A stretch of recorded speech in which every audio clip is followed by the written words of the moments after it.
자, 여러분 안녕하세요. 짱 박사의 쉬운 경제학 강의 시간입니다. 나라 경제를 살리는 두 개의 강력한 카드, 바로 재정정책과 통화정책이 있죠. 이름은 비슷해 보여도요, 이걸 누가 어떻게 쓰는지 그 방법은 완전히 다릅니다. 오늘은 경제학의 바이블이라고 할 수 있죠. 이중구, 이창용 교수님의 교재를 바탕으로 이 두 정책의 아주 흥미진진한 대결 속으로 한번 들어가 보겠습니다. 자, 한번 상상해 보세요. 지금 우리나라 경제가 아주 깊은 불황에 빠졌습니다. 일자리는 사라지고 공장은 멈춰서고 사람들은 무서워서 지갑을 꽁꽁 닫고 있어요. 만약 여러분이 이 나라의 경제 정책을 결정하는 사람이라면 과연 어떤 카드를 꺼내시겠습니까? 재정 정책일까요? 아니면 통화 정책일까요?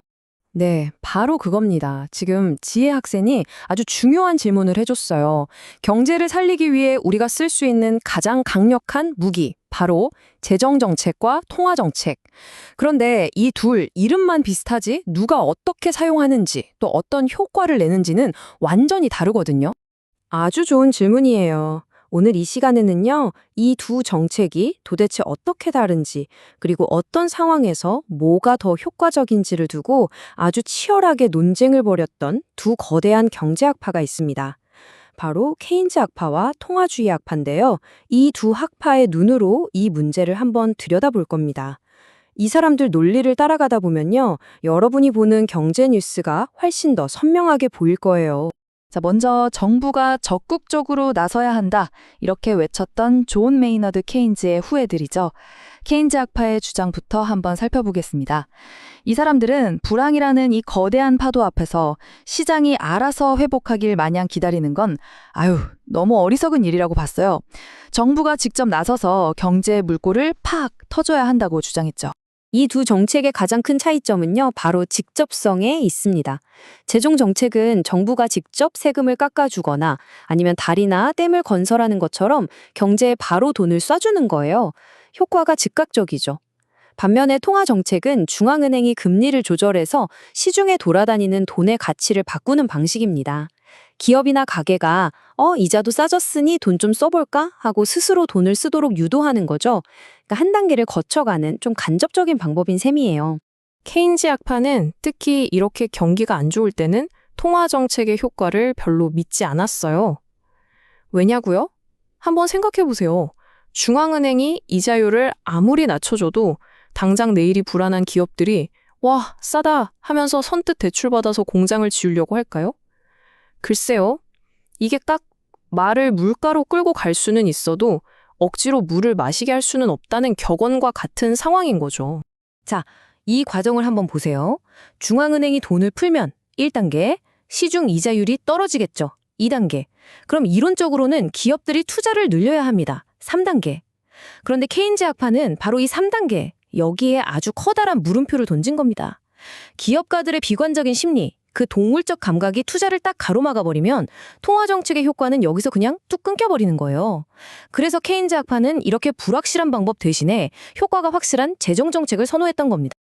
자, 그럼 이제 무대를 반대편으로 한번 옮겨보겠습니다. 밀턴 프리드먼을 필두로 한 통화주의 학파의 등장입니다. 이 사람들은 경제 문제의 근원은 결국 돈, 즉 통화량의 문제다라고 외치면서 케인즈 학파의 주장에 정면으로 반박하고 나섭니다. 그런데 말이죠. 통화주의 학파는 재정정책에 아주 치명적인 부작용이 있다고 지적합니다. 그게 바로 구축효과라는 건데요. 구축이라는 말이 좀 어렵죠. 쉽게 말해 밀어내서 없애버린다는 뜻인데 과연 정부가 쓰는 돈이 무엇을 밀어낸다는 걸까요? 구축 효과의 메커니즘은 이렇습니다.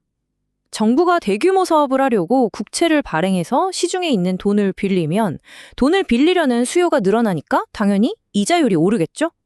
그런데 이자율이 오르면 어떻게 될까요? 돈 빌리기가 부담스러워진 민간 기업들은 투자를 줄이거나 포기하게 됩니다. 결국 정부의 지출이 애꿎은 민간의 투자를 밀어내는 셈이 되는 거죠. 이렇게 되면 경기 부양 효과가 반으로 뚝 떨어지거나 없어진다는 게 통화주의 학파의 핵심 주장입니다. 그런데 말이죠. 이 치열한 논쟁에 또 다른 변수가 하나 등장합니다. 이론적으로 아무리 완벽한 정책이라도 현실에서는 시간이라는 아주 무서운 암초를 만나게 되거든요. 바로 정책 시차의 문제입니다. 정책 시차 말이 좀 어렵죠. 이건 말 그대로 정부나 중앙은행이 자, 이 정책을 합시다 하고 결정하고 실행해서 그게 실제 우리 경제에 효과가 나타나기까지 걸리는 시간을 말해요. 이건 크게 두 가지로 나눌 수 있어요. 정책을 만들어서 실행하기까지 걸리는 내부 시차하고 일단 실행된 정책이 경제 전체에 쫙 퍼지는 데 걸리는 외부 시차입니다. 재정 정책은 어때요? 예산을 짜고 국회에서 논의하고 법안을 통과시켜야 하니까 시작하기까지 시간이 엄청 오래 걸려요. 하지만 일단 돈이 풀리면 효과는 바로 나타나죠. 즉, 내부 시차는 길고 외부 시차는 짧은 거예요. 반면에 통화정책은 중앙은행이 금리 인하 결정하면 바로 시한되죠. 내부 시차는 아직 짧아요. 하지만 그 효과가 기업과 가게에 전달돼서 실제 투자와 소비로 이어지기까지는 상당한 시간이 걸립니다. 외부 시차가 아주 긴 거죠. 이 시차 문제 때문에 정작 감기 몸살로 아플 땐 약이 없고 병이 다 나니까 뒤늦게 약이 도착하는 이런 타이밍 안 맞는 처방이 될 수도 있다는 겁니다. 자, 지금까지 내용이 조금 딱딱하게 느껴졌을 수도 있겠네요. 그래서 제가 아주 유명하고 재미있는 비유를 하나 가져왔습니다. 노벨 경제학상을 받은 폴 크루그먼 교수가 즐겨 사용하는 보모 협동조합 이야기인데요. 이 이야기를 들으면 재정 정책과 통화 정책의 원리가 아주 쉽게 이해될 겁니다. 이건 실제로 워싱턴 DC에 있었던 한 보모 협동조합의 이야기입니다. 이 조합은 부모들이 서로 아이를 돌봐주고 그 대가로 현금 대신 쿠폰을 주고받는 그런 시스템이었어요. 그런데 어느 날 이 조합에 아주 이상한 불황이 닥칩니다.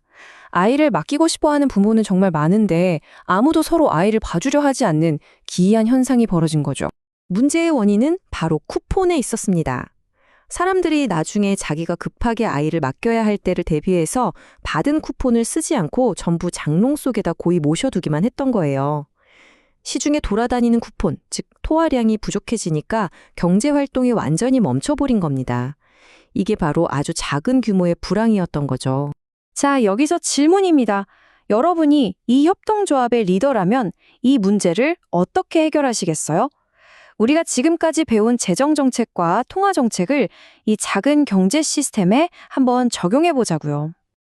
네, 크게 두 가지 해법을 생각해 볼 수 있겠죠? 첫째, 현준 학생처럼 통화주의자 방식으로 쿠폰을 덧 찍어서 사람들에게 그냥 나눠주는 겁니다. 시중에 돈을 푸는 거죠. 이게 바로 통화정책입니다. 둘째, 지혜 학생처럼 케인즈주의자 방식으로 조합이 직접 나서서 청소나 파티 같은 공공사업을 벌이고 그 대가로 쿠폰을 지급하는 겁니다. 정부가 직접 지출을 늘리는 재정정책의 원리와 정확히 똑같죠.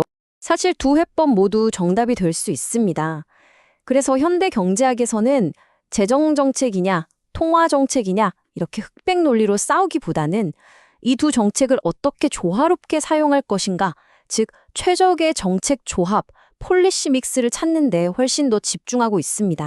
여기 이 표를 다시 한번 보시면 케인즈 학파와 통화주의 학파가 각 정책의 효과와 시차를 얼마나 다르게 봤는지 한눈에 들어올 겁니다. 한쪽은 정부의 직접적인 효과를 믿었고 다른 한쪽은 그로 인한 구축 효과를 걱정했죠. 시차에 대한 평가도 완전히 정반대였고요.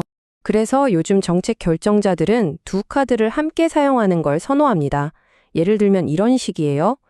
정부가 재정 지출을 늘릴 때 재정 정책, 아까 말했던 이자율 상승 문제가 생길 수 있잖아요. 그때 중앙은행이 통화량을 늘려서 통화 정책으로 이자율을 안정시켜주는 겁니다. 서로의 단점을 보완해 주는 거죠. 이것이 바로 정책 혼합, 즉 폴리시 믹스의 핵심입니다. 자, 오늘 내용 정리해 보겠습니다. 정부의 직접적인 힘을 믿었던 케인즈 학파의 재정정책, 그리고 시장의 돈의 힘을 믿었던 통화주의 학파의 통화정책. 이 두 정책 모두 강력하지만 시간이라는 한계를 가지고 있었죠. 그래서 현대 경제의 해법은 둘 중 하나를 선택하는 게 아니라 둘의 조화에 있다는 것 기억해 주세요. 마지막으로 여러분께 질문 하나를 던지면서 오늘 시간을 마무리하겠습니다. 지금처럼 정부 부채는 이미 너무 많아서 더 쓰기 부담스럽고 이자율은 더 내릴 곳도 없는 제로금리에 가까운 시대. 이런 시대의 경제 위기에는 과연 어떤 정책 조합이 가장 효과적일까요?